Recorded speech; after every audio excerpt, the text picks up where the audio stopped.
The breath caught in my throat, a dry, rasping sound against the sudden silence of the forest. The gentle lapping of the lake, the whisper of the pines, it all vanished, drowned out by the thunderous roar in my ears. How could they? My grandfather's cabin, a place of peace, of family, of an entire lifetime of memories, was nothing more than a pile of splintered wood and torn-up earth. A grotesque, open wound where my sanctuary used to be. My knees went weak, threatening to buckle beneath me, as I stared at the monstrous, industrial scar carved through the heart of my property. And there she was, standing on the edge of the destruction she'd wrought, a smug, triumphant smile playing on her lips. Mrs. Eleanor Vance, the self-proclaimed empress of the Lakeside Homeowners Association, or as I'd come to know her, the HOA Karen. It was a necessary measure, she declared, her voice a shrill, cutting sound that grated against the raw nerves in my soul. The path to the lake was the greater good. Your structure was an eyesore, a health and safety hazard, really. My heart hammered against my ribs, a frantic, caged bird. A health hazard?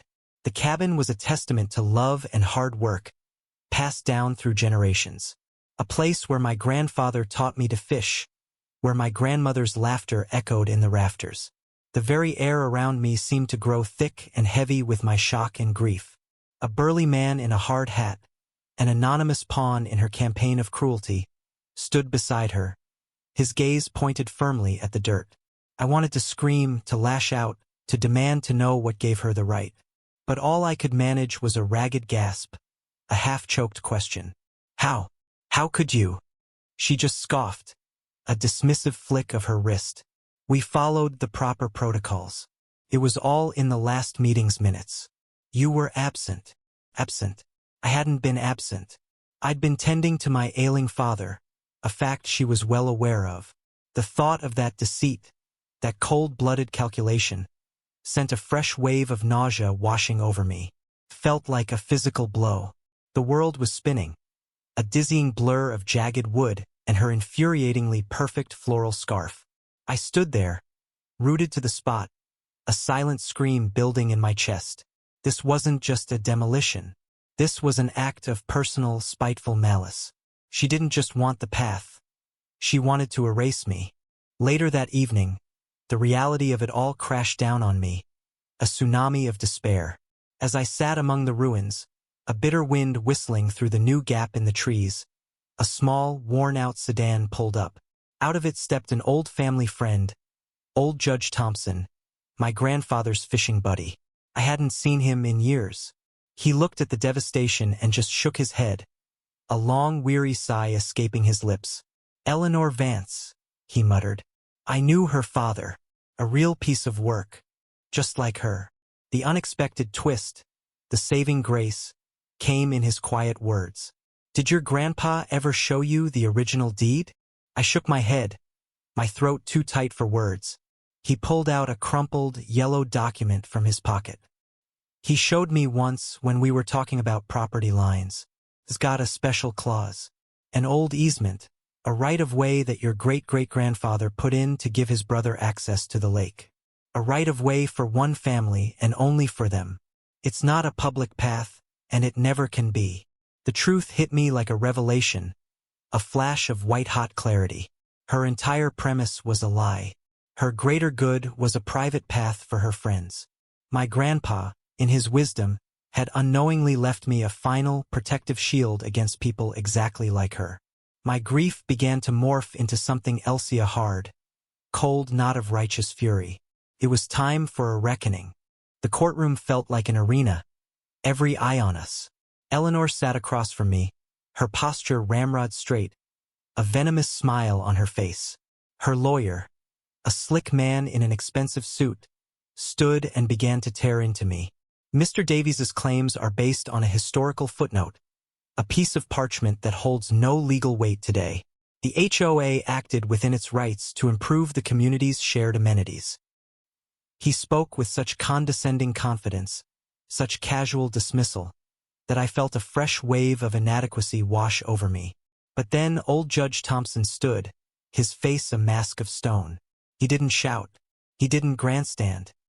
He simply began to speak, his voice a low, steady rumble that commanded the room's attention.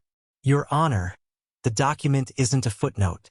It's a land patent signed and recorded in 1888, a full 20 years before the first formal plat of this subdivision was ever filed. My client's property, and his family's right to control it, predates the very concept of this homeowners association. He held up the deed, the parchment a stark contrast to the modern legal texts. A rustle went through the gallery. You could almost feel the collective intake of breath. The slick lawyer's jaw dropped ever so slightly. The final confrontation was less a battle of wits and more a slow, crushing inevitability. Judge Thompson laid out every detail. The fraudulent meeting minutes that deliberately omitted my father's illness, the misrepresentation of the easement as a public right-of-way, the complete disregard for my property rights. His voice, once a gentle rumble, now held the weight of a judge's solemn conviction. This wasn't an oversight. This was a targeted campaign to appropriate private property for personal gain. Eleanor's face, which had been so perfectly poised, began to crumble. The corners of her lips twitched, her eyes darted nervously. The slick lawyer sputtered, his confidence draining away like sand in an hourglass. The judge, his gaze fixed on Eleanor, was a pillar of unyielding justice. He spoke, each word a hammer blow. The court finds in favor of the plaintiff. Ms. Vance, as the primary signatory on the demolition order and a clear agent of malicious intent, will bear full responsibility. The verdict was a symphony of justice. The courtroom was silent as the judge laid out his sentence. Rebuild the cabin, brick by brick, beam by beam, to its exact original specifications. And not just that, pay a staggering sum in punitive and emotional damages for the grief and distress she had caused. I watched her arrogant mask shattering, her perfect posture slumped, her face a sickly shade of white. The smugness was gone, replaced by a raw, naked panic. She looked at me, her eyes hollow, and in that moment, I saw not a self-important tyrant, but a broken, pathetic woman who had finally been made to face the consequences of her cruelty. The sound of the gavel hitting the wood was the final, satisfying punctuation mark on the end of her reign. She had underestimated the old ways, the unyielding power of history and truth. I'm here now, watching the new foundation being laid. The smell of fresh-cut wood is a balm to my soul, replacing the bitter scent of ruin. My old friend, the judge, sits with me and we just watch, contentedly. He says it's more than just rebuilding a cabin. It's about restoring a sense of right and wrong. It's a powerful lesson in standing your ground, no matter how hopeless the situation seems.